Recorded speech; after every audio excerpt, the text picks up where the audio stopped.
అని ఒకడు పలికిన మాట అతడు వింటున్నాడు. ఈ రోజున దేవుని సన్నిధికి వచ్చిన నీకు ఆయన స్వరము ద్వారా మనతో మాట్లాడుతున్న మాట మనం వినగలుగుతున్నామా? ఇవి మన ముఖమును దాచుకోగలుగుతున్నామా? ఇవి వచ్చిన వారు వచ్చినట్లుగా వెళ్ళిపోకుండా ఆయన ఆత్మ చేత, ఆయన వాక్యం చేత నింపబడి మన వాక్యలో వినబడగలుగుతున్నామా? ఆమె ఆమె హల్లెలూయా. ఇక్కడ నిలిచి ఏం చేస్తున్నాము ఏలియా అని ఒక స్వరము వింటున్నాడే. వినటానికి మనం ఎక్కడికి వెళ్ళాలి అని మనం చూసినట్లయితే ఆయన సన్నిధిలో మనం ఆయన స్వరాన్ని వినగలుగుతాం. ఆయన సన్నిధిలో ఆయన స్వరాన్ని వినగలుగుతాం. ఇంకొక మాట 13వ అధ్యాయం మత్తయి సువార్త 13వ అధ్యాయం 11, 12 వచనాలు కూడా చూద్దాం. 13వ అధ్యాయం మత్తయి సువార్త 11, 12.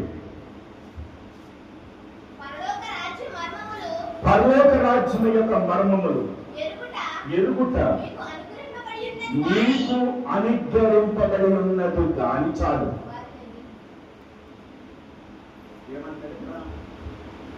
పరలోక రాజ్యం యొక్క మర్మములు మీకు బయలుపరిచి ఉన్నాయి, అనుగ్రహించబడి ఉన్నది.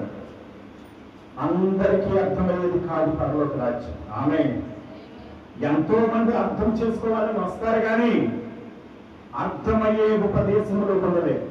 ఆమె హల్లెలూయా. ఇక్కడ ఆ మాట జాగ్రత్తగా మీకు చదివితే సాక్షాత్తు యేసు ప్రభు మాట్లాడుతున్నాడు. మాట చదవండి ఒకసారి. మాట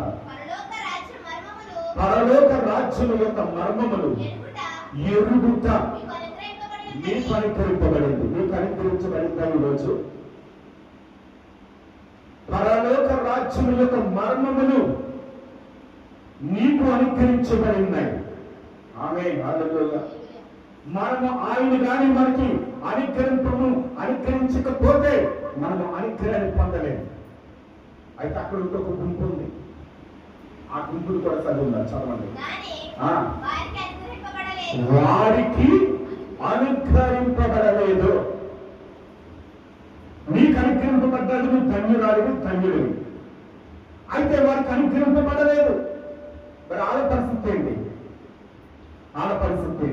ఆమె హల్లెలూయా. దేవుని యొక్క మాటలు అర్థం చేసుకోవటం చాలా కష్టం. దేవుని మాటలను అపార్థం చేసుకోవటం చాలా సులభం. యేసు క్రీస్తు ప్రభువు వారు కూడా 70 మంది శిష్యులు ఎందుకు చేసుకుంటే యేసు ప్రభు చెప్పే బోధ వారికి అర్థం కాదా? యేసు ప్రభు చెప్పే మాట